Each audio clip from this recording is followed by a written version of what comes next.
Bonjour à tous, je suis très heureux de vous retrouver pour un nouvel épisode sur la chaîne KGOT, la chaîne qui s'occupe de votre santé et qui vous veut du bien. Aujourd'hui, je suis très heureux de vous parler d'un sujet qui me tient à cœur, qui est le cœur de mon métier de gériatre. Il s'agit de la prévention du vieillissement. Donc, si vous voulez savoir comment bien vieillir et surtout ne pas vieillir, je vous invite à rester connecté avec nous pour les minutes qui suivent pour apprendre tout ce qu'il faut pour rester jeune. Mais avant, je vous invite à vous abonner, à partager, à activer la cloche de notification pour ne rater aucun épisode de notre chaîne.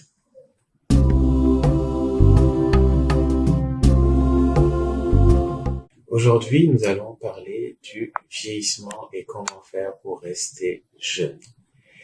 Et je vous réserve une surprise en fin de vidéo.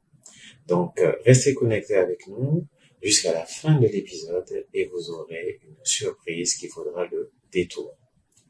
Eh bien, plusieurs fois, lorsque je discute avec mes amis, mes patients sur le bien vieillir, rester en vie le plus longtemps possible, j'ai été quand même un peu déçu de savoir que beaucoup de personnes ont une mauvaise image de la vieillesse. Beaucoup de personnes ne voudraient pas vieillir parce qu'ils se disent non, moi je voudrais pas vivre jusqu'à 80 ans, être tout vieux, rabougri, grabataire, à porter des couches, à prendre des médicaments tout le temps, à avoir tout le temps mal au dos, à dépendre des autres.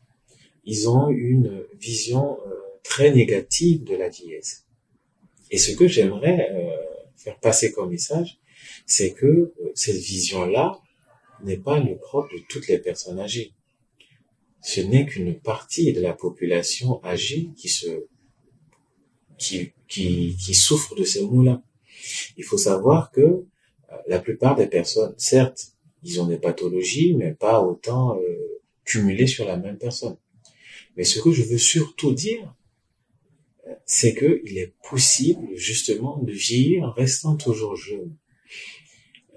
Cette phrase-là fait rire beaucoup de personnes, mais c'est une réalité. Lorsque l'on sait comment fonctionne le corps, on sait comment le maintenir en bonne santé le plus longtemps possible.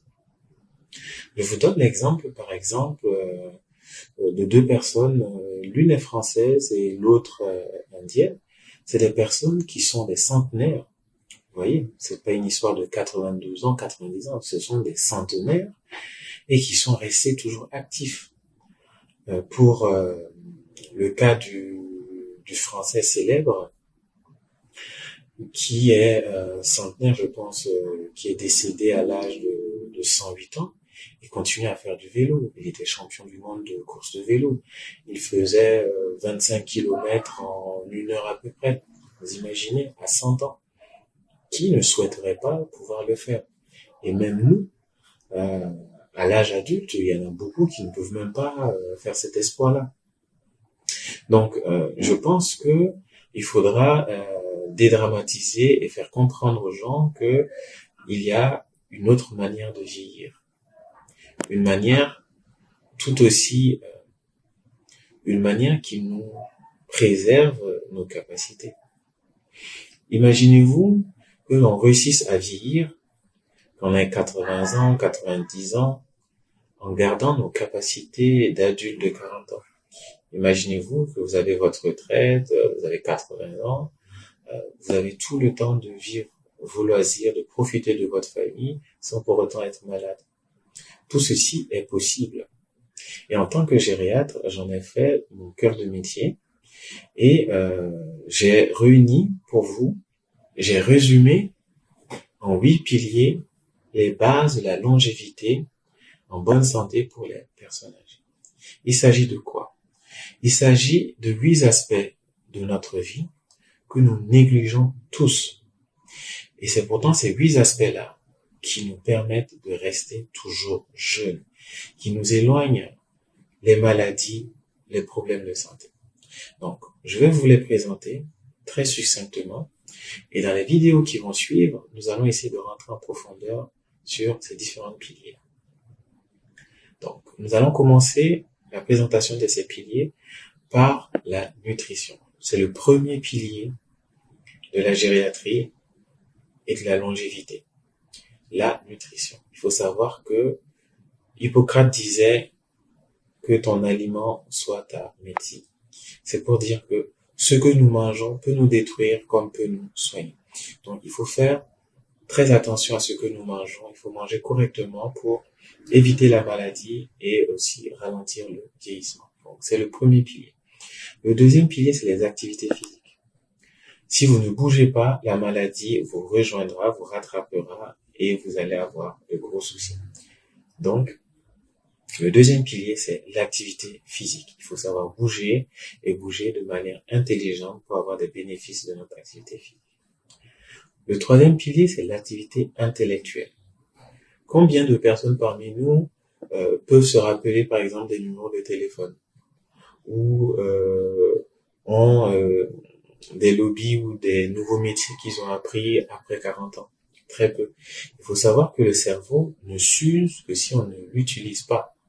Et si vous ne voulez pas vous retrouver à 70 ans avec des petits troubles cognitifs, à oublier certaines choses, il faut maintenir une activité intellectuelle continue, apprendre de nouvelles choses. Il faut savoir que notre cerveau est fantastique et il est fait pour apprendre en permanence. Voici pour le troisième pilier. Le quatrième pilier, c'est la respiration. Ça peut paraître banal, mais nous ne savons pas respirer. Et il faut savoir que lorsqu'on apprend à respirer, on réussit à régler beaucoup de problèmes. Des pathologies cardiaques, des pathologies respiratoires sont traitées, ne serait-ce qu'en apprenant ou en réapprenant à respirer.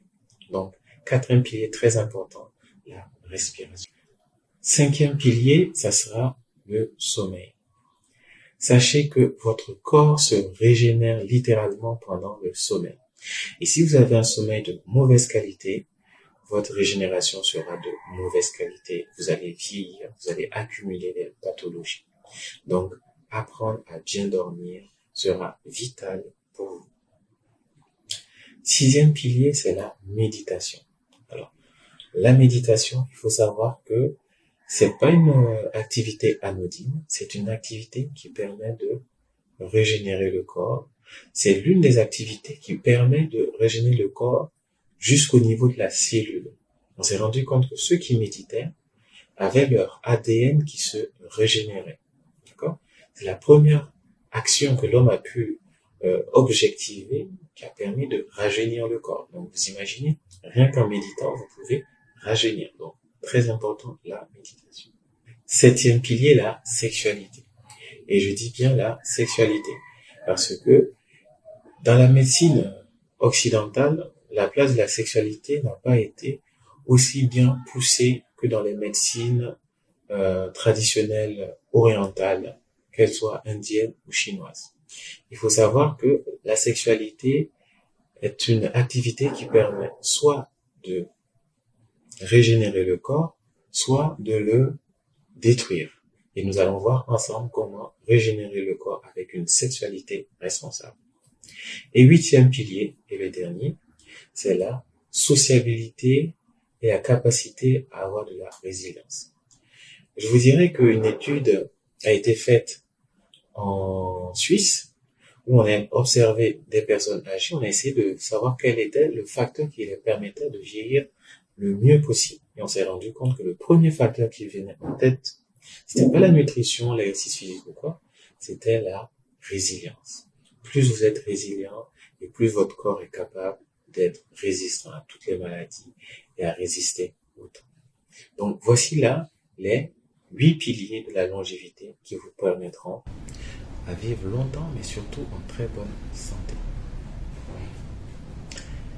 Et en cadeau, je vous avais promis, vous aurez en description un flyer qui résume de manière très succincte et très détaillée ces 8 piliers-là. Donc je vous invite à le télécharger, à les utiliser et à me laisser en commentaire les thèmes que vous voudrez que l'on commence à traiter en premier.